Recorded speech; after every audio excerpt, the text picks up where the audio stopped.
ആഗ്ര ഫോർട്ടിന്റെ ചരിത്രം പിന്നിലാക്കി ഞങ്ങൾ ഫുഡൊക്കെ കഴിച്ച് അടുത്ത യാത്ര തിരിച്ചത് ലോക പ്രണയത്തിന്റെ അടയാളമെന്ന് വിളിക്കുന്ന താജ്മഹലിലേക്കായിരുന്നു. സത്യത്തിൽ ഫോട്ടോകൾ കണ്ടതിനേക്കാൾ ഭയങ്കര വ്യത്യസ്തമായൊരു ഫീലാണ് ഇവിടെ ചെന്നാൽ. അതും ഈ ഒരു കവാടത്തിന്റെ മുന്നിലൂടെ നോക്കുമ്പോൾ ഉള്ളൊരു ഫീൽ ഉണ്ട് കേട്ടോ. അത് എനിക്ക് പറഞ്ഞറിയിക്കാൻ പോലും പറ്റുന്നില്ല. അത്ര ഭംഗിയായിരുന്നു.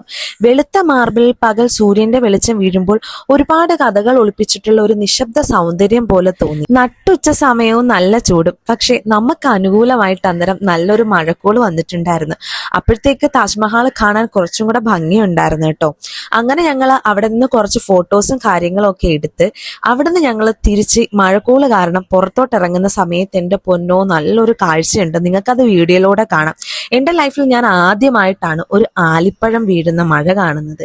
ഇതുവരെ ഞാൻ പല കഥകളിലും പല റീൽസിലും കണ്ടിട്ടുണ്ടെങ്കിൽ റിയൽ എൻ്റെ കണ്ണുകൊണ്ട് ഞാൻ കാണുന്നത് ആദ്യമായിട്ടാണ് കേട്ടോ. മഴ വീഴുന്നതിന് മുന്നേ എവിടെയെങ്കിലും ചെന്നൊന്ന് കയറി നിൽക്കണമെന്നുള്ള പ്ലാനോട് കൂടി ഞങ്ങൾ ഓടുവാണ് കേട്ടോ. എന്തായാലും കുറച്ച് നിമിഷത്തിനുള്ളിൽ തന്നെ താണ്ടെ ആലിപ്പഴം വീണു. പണ്ടൊക്കെ ആലിപ്പഴം എന്ന് കേൾക്കുമ്പോൾ ഞാൻ വിചാരിച്ചിരുന്നത് എന്തോ ഒരു ഫ്രൂട്ട് ആകാശത്തുനിന്ന് താഴേക്ക് വീഴുന്നെന്നാണ് കേട്ടോ. യാത്രകൾ എനിക്ക് എപ്പോഴും ഒരു പുതിയ എനർജി തരാറുണ്ട്. വഴിയിലുണ്ടായ ചെറിയ മൊമെന്റ്സ് പോലും പിന്നീട് ഓർമ്മകളാകുമെന്ന് തോന്നും.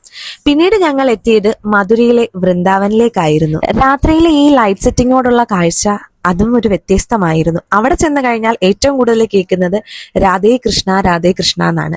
ആര് കണ്ടാലും നമ്മളെ രാധേന്നാണ് കേട്ടോ വിളിക്കുന്നത്. അത് കേൾക്കാൻ ഒരു പ്രത്യേക ഫീലായിരുന്നു. പിന്നെ ഞങ്ങൾ മധുര അമ്പലത്തിൽ പോയിട്ടുണ്ടായിരുന്നു. അവിടെ ഫോട്ടോസ് ആൻഡ് വീഡിയോസ് ഒന്നും അലൗഡ് അല്ല. ഇറങ്ങിയപ്പോൾ നല്ല മഴയും നനഞ്ഞ് തിരിഞ്ഞ് വീടെത്തിയിരുന്നു.